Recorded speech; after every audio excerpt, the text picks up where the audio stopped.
Hey guys, it's me again, Mr. Practical Junk. So today, what are we gonna do? I'm gonna show you something. You see all this wood right here? You notice I got a huge stack down here, and that is a lot, like all of it. Those are furring strips. Somebody was doing some remodel on a commercial. They used this to pull the wall out, drywall it. I got these, cleaned them up real nice with the idea of making brooders, and I'm gonna be making me a stacked coop. But today, it's brooder day. I've got a small 2 foot by 3 foot brooder. It's got about 70 to 80 chicks. They're a week old, and it's a lot smaller than what I need it to be. So we're gonna do an upgrade. Got my wood sorted, needed 4 really good long straight pieces for the links. A little bit of that wood was bowed. That's just part of getting, salvage materials. It's been getting stored, but here it is, my links. I got a few short pieces over there. We're gonna clean it up. I've got a table saw sitting right there.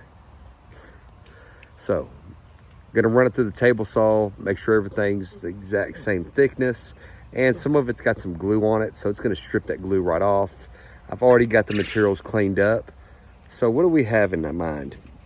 I want to do 2 foot deep, 6 foot wide, 16 inch, or actually, 16 tall. And it sounds right. Now, we'll figure it out as we go. But I'm going to start getting this stuff cut down. Got some thinking to do in my head. It's going to be a custom brooder, so might change things as I go, but let's get it done.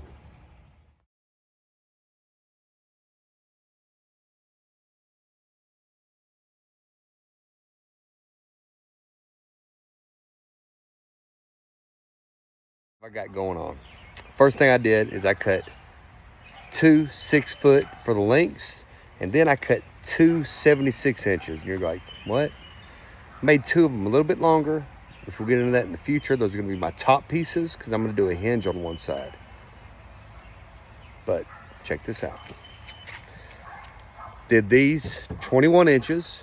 Those are going to be my ends, top and bottom. Got 4 of those. Then I've got 13 inches. All right, we got 1, 2, 3, 4, 5, 6, 7, 8. Well, I have 8 of them. Okay. I've got 8 because I've got back, front, and ends. Because I'm going to build these into panels individually, which you'll see why. So, if I said it was going to be 16 inches high, why did I cut them 13 inches? Because of the thickness of the board. These are 13 inches for the height. The top and bottom boards are 1.5 inches thick, and that combined makes 16 inches. Same on the end. And then I'm like, why are my end pieces 21 inches? Well, for it to be 2 foot, 1.5 inches on the outside. So you have to deduct the thickness of the wood when you're doing a custom build. Little tip there. It'll throw you off. If you do it, 24 inches deep, 6 foot long, and you're not taking off the differences in the material, then when I go to put wire on, or if I go to put on plywood, everything's designed to be in exact measurements, believe it or not. So those little things do make a difference. If you don't do it, you can make things work, but it just doesn't work out the same. That's the construction guy in me. I'm sorry. So what? I've got to get some glue. Man, now I'm going to start putting this basic framing together. So let me go dig my glue out. I love my Gorilla Glue. Let me get some 3-inch screws because I'm going to Gorilla Glue, run a 3-inch screw through it. I'll let it sit overnight. It will not come apart. 1 screw and a little bit of the Gorilla Glue in a circle. I do take the time to pre-drill the holes. It is a headache, but your wood will never split. It will not weaken it. A lot of times when you're working with fern strips or thinner cut material, I always always pre-drill it. It makes life so much easier, and it keeps you from wasting materials, because if you just jam a screw in there, you will split some of this thin wood. But drill it, glue it, put that screw in there and she will never come apart. It will make it very strong. Also, I kept these little short pieces. I can trim these up, make 45s out of them, you know, just to strengthen it up and sure it up. But I'm gonna take all this wood, I'm gonna get my handy little, and I love that, that's brand new. That's beautiful, it's beautiful. Very, very happy guy. Early Father's Day. But anyway, I'm gonna clean this wood up with that beautiful table saw over there. It's gonna make me happy. I'll be doing a lot of smiling. Don't pay no attention to it, but we're gonna get that done now.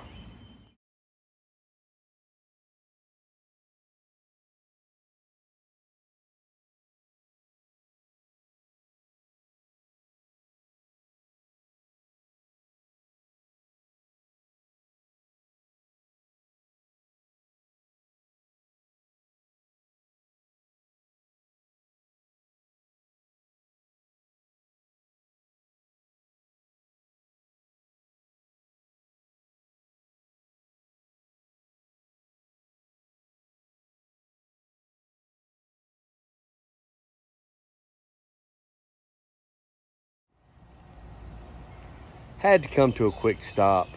I realized I need 4 more of the 16-inch cut boards. Reason why?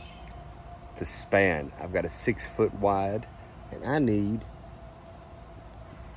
4 more boards. I want to put 2 foot apart. That way I've got some support. So if I'm leaning on the coop or the brooder, I know I've got good stable support, and I need something to nail to. So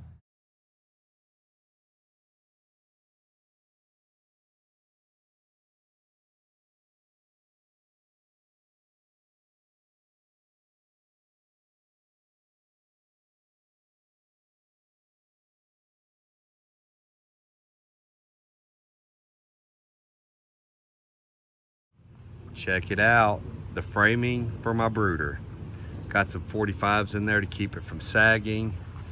It's coming together great. Everything's good and square. Anything out of square is gonna get, it'll get straightened up with the paneling.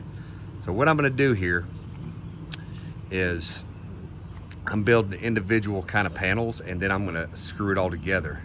But if you notice, these are sticking out. I haven't started yet, but there's gonna be a hinged root or top on it. So those are sticking out so I can make a little hinge area. But really good, everything's dried. And then 45s, again, that's gonna keep it from bowing. So it's coming together really great.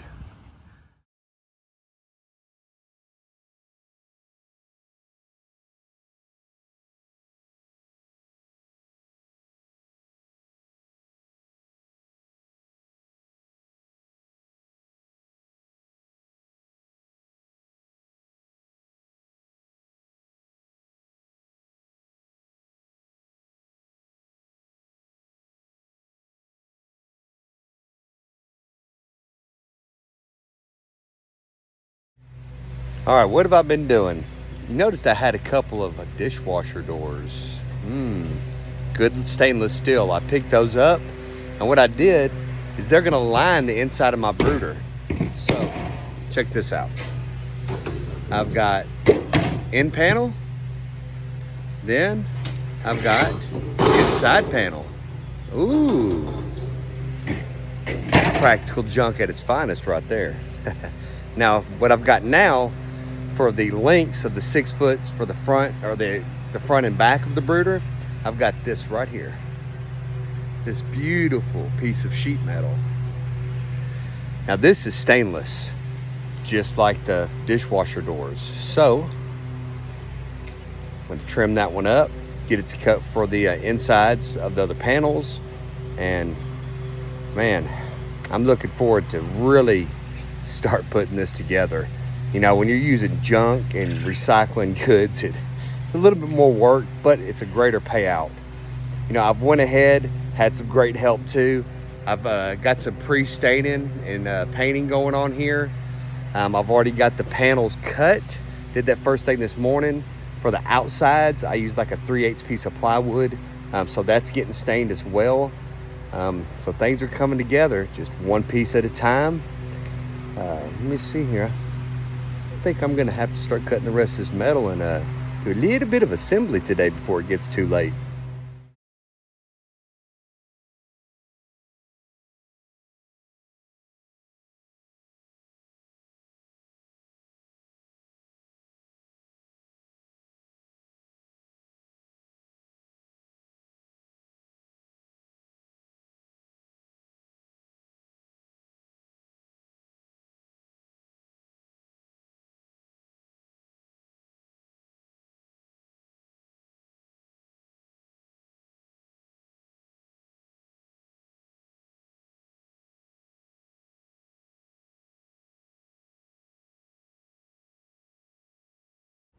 Don't you just hate it when you're mid-build and it's like, oh man, why didn't I think about this?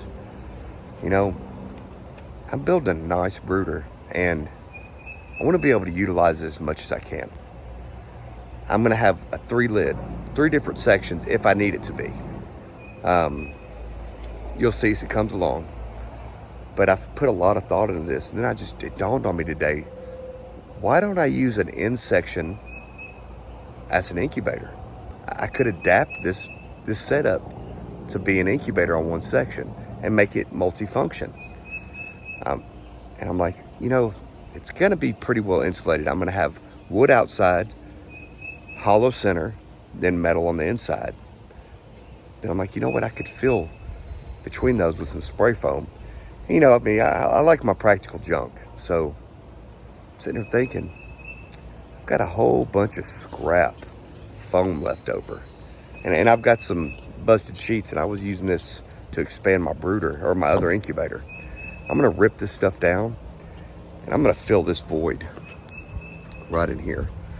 I'm gonna rip it down to thickness and we're gonna insulate this a little bit better. Beautiful thing about this is when you're doing a custom build is you got to think outside the box and come with creative ideas.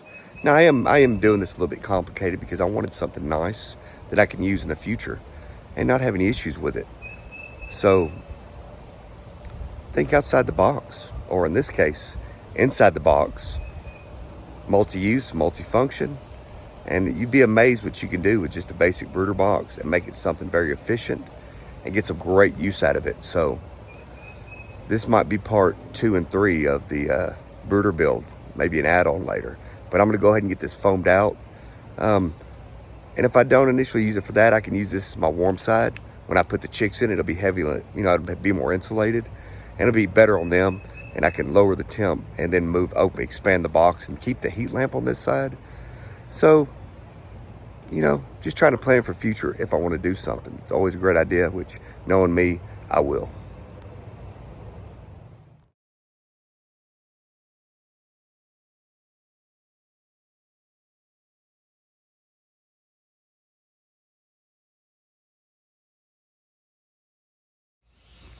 As you can see right here, cutting this foam down, man, if you can take your time, but this is really, really tight. Like, I've got it packed in there good. Even these pieces, I cut them pretty close. This one a little bit better, but insulation. All right, I've been really busy. Couple things that I've gotten done. I've got all 3 of my top lid doors built. Let me give you a show on these. I kind of had the kids somewhat paint them, so about to finish painting, so ignore the paint job. It's not done. No judgment, okay? But right here, I've got both my ends, and then I've got my center right here. Now, my center is just gonna be wire. It's gonna be an open area, and I'm gonna have 2 dividers. But on the ends, what I've done is I've salvaged a basketball goal backing. It's plexiglass, very durable. The only thing bad about it is, look here, the lines. What I'm gonna do is I'm gonna cut these ends off. I'm gonna cut the edges off first. Once I rip those edges off, that's gonna get rid of a big black, the edging on it. You are still gonna have one black line down the middle, but majority of it's gonna be pretty clear. So I'm gonna rip the edges off this, and I'll give me just enough of the clear sections to fill both of these panels up. But all right, trying to get these doors kind of buttoned up. You'll notice I've got the recesses right here. I cut some corner blocks and I basically took those and I trimmed them down on my table saw. That way it would be the same as the recess that's down for the boards to sit on. And then I got to thinking, my middle board or door, I did not recess it. So what I'm gonna do is I shave the blocks down the same depth as the other two doors. That way, if I do decide to say put a panel over it or something to trap heat in through the winter, or I always like to have options. You know, I am gonna be using this brooder through the winter, so I wanna be able to cover this middle door up to keep the heat in. So what I did right here, you see this, I actually took that and I recessed these down. I've got some scrap wood, that way I can cut a panel. It's getting really cold out, I can pop a panel over this, gonna hold the heat in. You know, I'm always trying to think of different things and situations and multi-purpose. You always want to have things, you know, for multi-purpose. Right now, I'm already thinking ahead for lighting. You know, probably going to do things a little bit different than I did on my other brooder, but got to work those things out in my head. And also, got to find some junk lamps and scrap stuff, because I like using junk. I'm the practical junk guy. Got to find some junk to use. So keep my eye on the ground, checking marketplace, checking the side of the road. You'd be amazed what you can run across, but need some lamps. We're gonna get that sorted out shortly though, but I'm gonna get these corners put in. I always like to use 45s, that way I can block them. It makes the doors really sturdy. A little bit of extra weight's not gonna hold, it's not gonna hurt anything. Door's gonna be getting open, closed, open and closed. I did glue everything, and that's really great. I want to talk about what I did on my poop catching trays. These are just panels that I found off of an old dishwasher. It was actually fully enclosed, so I lucked out on that pick. So those are working really well. But what I did is, if you see the frame that it's sitting on, I can actually remove that completely. What I did, and let me see if I can show you here. Right here, that's a dowel hole. Then I slotted the bottom of these boards, or this rack or tray, whatever you would call it. But I've got a couple of holes, and I can remove that dowel and move that up and down depending on how high I want this to sit. Raise or lower this. So right now I've got it pretty low because it's really hot outside. I want as much airflow as I can get underneath there. But come winter, if I want to raise it up and only leave about a 2-inch gap there, it'll slow down some of the airflow and hopefully trap more heat inside. That's the idea. But right now, this is working great. It's very secure, and it holds on really tight because of the way I slotted it. I want to go over some of the features that I've added to this that I have come to love since I've been using this. The first thing is my magnet holder for my water. I can move this anywhere. These magnets hold this secure. So I can have it here, I can move it over there, I can move it to any wall I want to easily removable. It's not permanent. Made it with an old dog collar. Just found these magnets came off of like a some type of Tempur-Pedic mattress bed or something, and they're really strong. They hold this up here great. First thing I love is these are the metal panels. Now, if you'll notice, I've got these little magnets. So I made a couple of these with doors, and then I made some solid. So say this is my warm side, it's insulated. I am going to cut down a piece of insulation to put on one of these panels soon, but I can completely block this section off, or I can just simply remove it and open it completely up. All I got to do is pull the magnets out. And what this does is, say I want to make this area bigger, like I have it on this side now, I can move it over to the other side. I can move this panel anywhere I want to inside this brooder, and those magnets hold it in place phenomenally. But it's amazing what you can do with some scrap. The second great part about having movable walls on the inside, I could have, my newborn chicks over on this side with a heat lamp going, and I could still have two other sections. I could have a section on the end, section in the middle. You know, I could have 3 sections. I could put the panel right here in the middle if I wanted to, and just have 2 sections. You know, so you can adjust the space inside this brooder depending on how your birds are growing out. It also works great when I'm cleaning the poo trays. I can section them off to one side, pull that tray, put the tray back, open up another section, move them over here, and I can clean the trays without them pooping all over the floor. Now here is another thing which I did. This is removable. You'll notice I've got a couple of marks here to line it up, but I did 2 here and 2 for that section. So I've got 4 of these. What this does is I can remove this at any point. And why would you want to remove it? Well, there's a reason for that. Is I've got another one of these with 2 small holes for a chick feeder, and then I've got this one. Right now these guys are right at 5 weeks old, so I've got 2 feeders which I just made, and say they were 2 weeks old, I've got another feeder that fits directly in these holes. It's more like a U-pipe, but it's only got a 2-inch pipe at the bottom for younger chicks. So I can move this stuff around, and I can configure this entire brooder for however I want to because of the design that I've done with it. So it's really amazing, multifunctional. I could start with baby chicks on this side. You know, I can turn this into a winter, you know, coop for some breeders to keep them breeding, you know, throughout the winter. I can use this for just so many different functions because the way I've designed and the thought that I've put into it.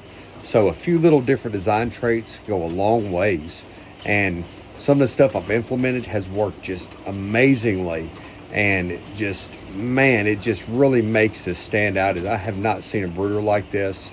I really hope this helps one of you guys out. But these guys are getting a little restless. Hope you enjoyed the video, and hopefully there's going to be more content to come in the future. Like, subscribe, and check out some more practical junk.